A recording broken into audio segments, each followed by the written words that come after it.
It started with a moment of restlessness, a careless text sent without real thought, just a small reach for something to break the silence inside me.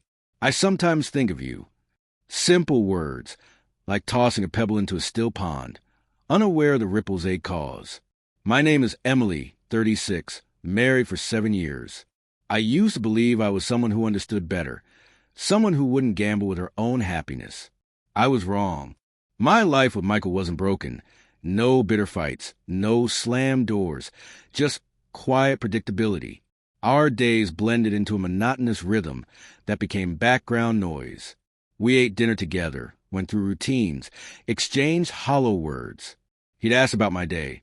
I'd give brief answers. I'd check on him. He'd nod distractedly. It was safe, comfortable even, but the spark that once made our hearts race had dimmed into habit.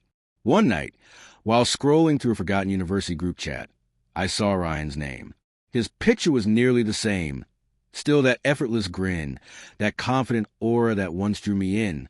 When he messaged me, it felt harmless at first, a nostalgic indulgence.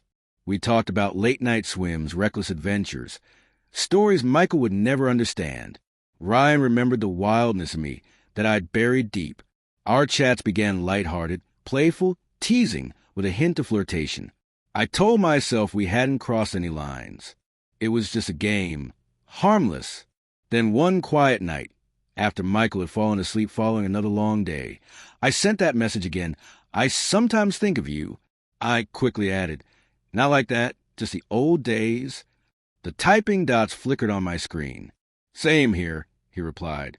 For a fleeting moment, I felt alive again, like the version of myself I hadn't seen in years.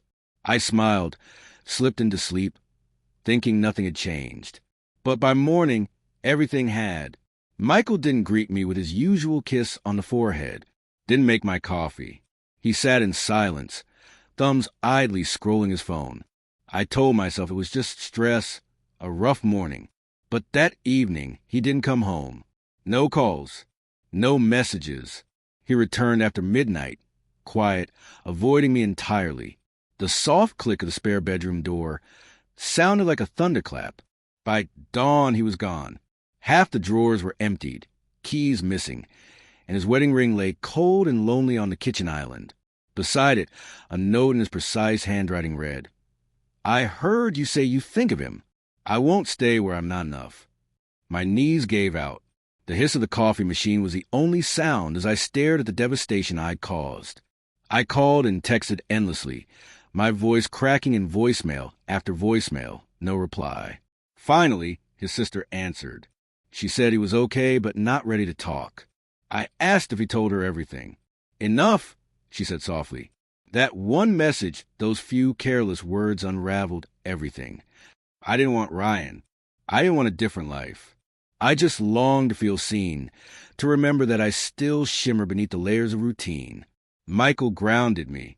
Ryan reminded me of who I once was. I chased that ghost for a moment and lost something real. Weeks passed with no word.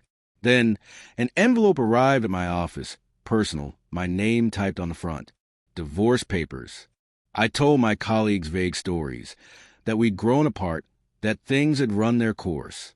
I could admit I'd thrown it all away for a few digital thrills and a bruised ego. Ryan messaged again, asking if I was okay. I ignored him. The illusion had shattered, replaced by a hollow ache I couldn't soothe. Months have gone by. I'm still here. Same job, same house, same motions. But everything is quieter now. Every morning I wake to an empty bed. Every time I instinctively reach for him, I remember he's gone. The regret is sharp. I check his social media. He doesn't post much, but what he does share tells me he's moving on. There's a lightness in his words, hints of healing, of life going forward. If I could say one thing to him, it would be this. I never wanted Ryan. I wanted to feel alive again. But in chasing that fleeting sparkle, I lost a man who truly mattered. I thought it was just a message. But sometimes, a few words are enough to destroy everything. And yes, I still think of you sometimes.